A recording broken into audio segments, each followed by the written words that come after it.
Hi guys, and welcome back to OG Cars, and in today's video you join us on the Italia 90 because it's time to make it solid. That's the plan. We're going to strip out the interior today, we're going to cut out some rusty holes, we're going to weld in some new metal hopefully. You're going to stick around towards the end for that one because yeah, we really need to make this solid because right now it's a little bit like Swiss cheese. I'm not going to beat around the bush here guys. The seats are quite easy to take out on the Mark 1 style seats versus the Mark 2. The Mark 1 literally just slides forwards like that and then seats just come out. It's great. Obviously Mark 1 style seats, really thin hammock style ones, super easy. Mark 2s, you've got 3 bolts on the front to take off and then they slide out through the back instead. This is nice and easy. I like this. I should add of course that this is a Mark 2, but the 750 base models came with a Mark 1 style interior, hence why we have that. Let's just get the rear seats out now, which I believe is just a couple of hooks over the top of here, and then belts off the sides, and then little clips on the bottom at the back, like so, and then are we just tucked in at the bottom? Yes we are. Oh look, the entire interior is removed in basically 30 seconds flat. Now it's time just to remove the carpet trims and just move the carpet back. We don't have to remove it fully, I don't think. Basically, we just want it away from the sills while we're welding on them. And maybe I'll take out the seat belts just if they're in the way. Let's get the dash apart as well, maybe the door cards, and yeah, let's go from there. We start off now by removing the driver's side floor trim. This goes over the edge of the door seal and the carpet. So it's just a series of crosshead screws that we're removing here to remove that floor trim, get it out of the way. We're also going to remove the front seat belts, and the lower section basically goes into the carpet. So to move it out of the way, we need to do that anyway. And we're also going to remove the rear seat belts because the door cards are coming off for refit along with the seats, but more on that later.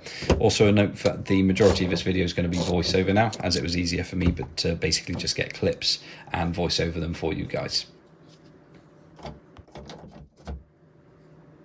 Next up, we peel back the carpet itself. It doesn't need full removal because only the driver's side sill needs doing in full.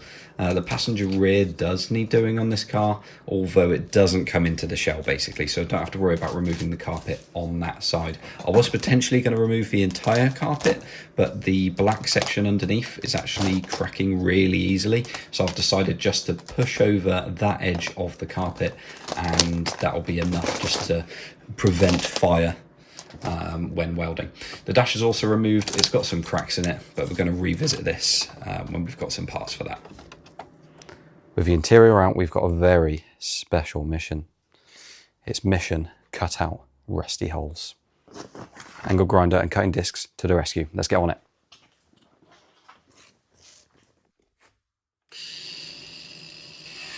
Now we begin the real stuff. We've got the trusty angle grinder and we're going to cut off the driver's side sill. We're starting on the driver's side, the worst side. I've decided to go for the worst side first, just as I thought doing the passenger rear afterwards would actually be a pleasant finish afterwards. We found the inner sill was absolutely ruined, of course. I knew it was bad when I went to see the car initially, but it was much worse upon inspection on a ramp after I bought it. And it's just got worse over the time that I've had it, of course. So it was apparent the inner sill needed doing, and there was a hole in the outer sill anyway, so I've decided to fully cut the outer sill off. It needs the outer sill, it needs the inner sill, and it's also apparent with the inner sill out that the floor under the carpet right on the edge needs doing as well. So good thing we took it out, as it needs a rather copious amount of welding. With everything cut and out of the way on this side, it's very apparent that we're going to have to fabricate and weld in lots of new metal. The panels are basically unavailable as well, bar the outer sill, so I've bought one of those, but the rest I'm going to have to make. The passenger sill has actually been welded before on the inner sill, and the job, while it can easily be spotted underneath, is still solid, and the outer sill is actually in good condition here. So I'm not going to touch that bit. However, the passenger rear inner does have a hole in it, so I've decided to cut the outer sill to inspect, and there's basically several layers of metal in there, and what I've done is I've cut all the layers so that new metal can be welded in all round. While I wait for my new outer sill to arrive, it's off for the interior, which is going to Poppy, a good friend of mine in the Panda Classic group that's helped me with interiors before, and I've sold parts to her before as well. It seems fitting to entrust the interior refit to her. She's found the perfect fabric already. She's testing some nice new Chow logos for me, and she's going to get them in tip-top condition. She also has a really cool pair of 126s, albeit one's a little worse for wear, and I don't fancy welding that one. That is a donor for her white one on the right-hand side there. Then arrives my new driver's side sill from Recambio, £200 later, although I hear some people report up to £300 for these ones, so I'm pleasantly surprised. And my new sheet metal as well. It's now time to measure and cut everything. So the sheet is cut down to the sizes and the edges are ground down ready for the welding. If you're sensitive to bright lights, please avert your eyes for most of the rest of the video, as this is now the largest welding task I've ever taken on. Let's get to it.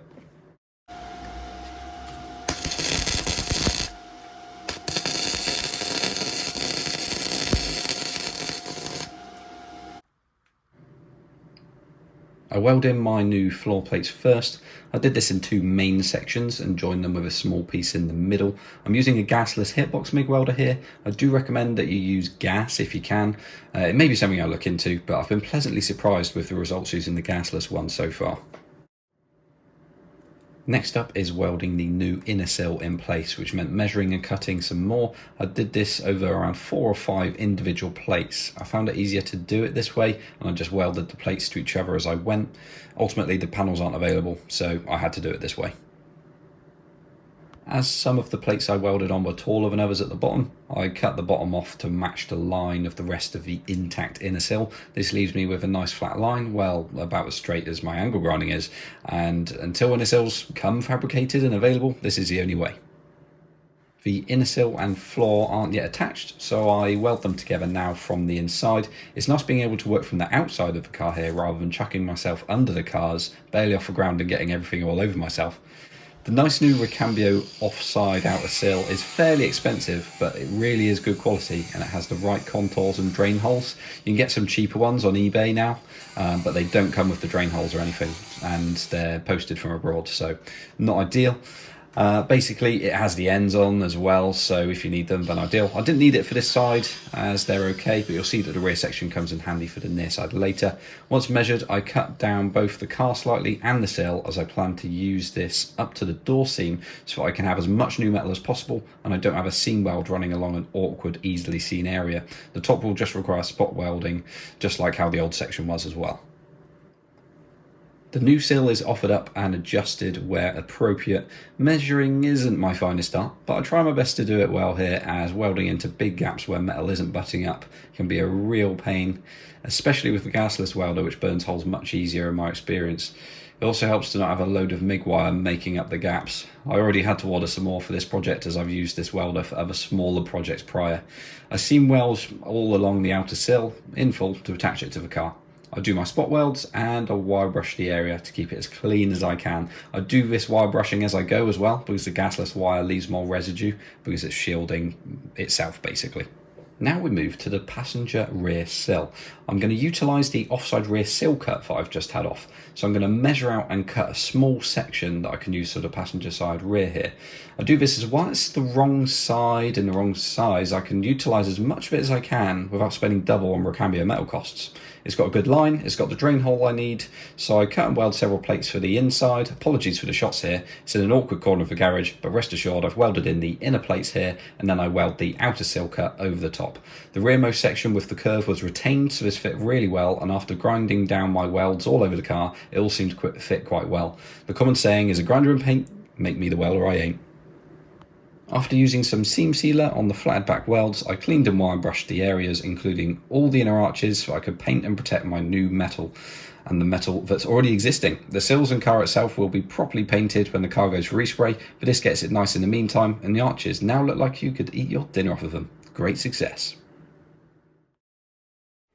Well, that's a pretty momentous occasion. We now have a solid Fiat Panda Italia 90 after all these years of being full of holes. It's finally done. It is the biggest welding task I've undertaken myself. I've done obviously various little projects, little patches, you know, cutting stuff out, welding stuff in. This, almost a whole sill job on the driver's side, and you know, the whole of the inside and the outside on the rear, on the passenger side. It's a fair bit. Now, that's not to say that there's not loads of work ahead of me. I've got the interior away with Poppy. I've got the gearbox away with Freddie. I've got the engine away with South Wales Pistons. I've got the rear axle out with Sam McGlynn. Big thanks to him for helping me out. I've got a new one ready to go back in, but there's lots more to do. So there's going to be another video on all of those bits, the drivetrain bits, and actually getting it ready, getting it on the road. But this important stage of it being solid is now done. This video's been filmed a little differently. I've got a load of clips. It was easier for me because I've been doing it over the last few weeks, in fact, last couple of months. It's been easier for me to do it this way and just voice over it afterwards. We hope you've liked that. Please let us know your thoughts in the comments below on how this was filmed, and if you have any pointers for us, it would be much appreciated. We really hope to join you on the next video soon, where hopefully this car is done and driving to the March NEC show. Let's hope so. Thanks so much for watching. Like, comment and subscribe. We'll see you all in the next one.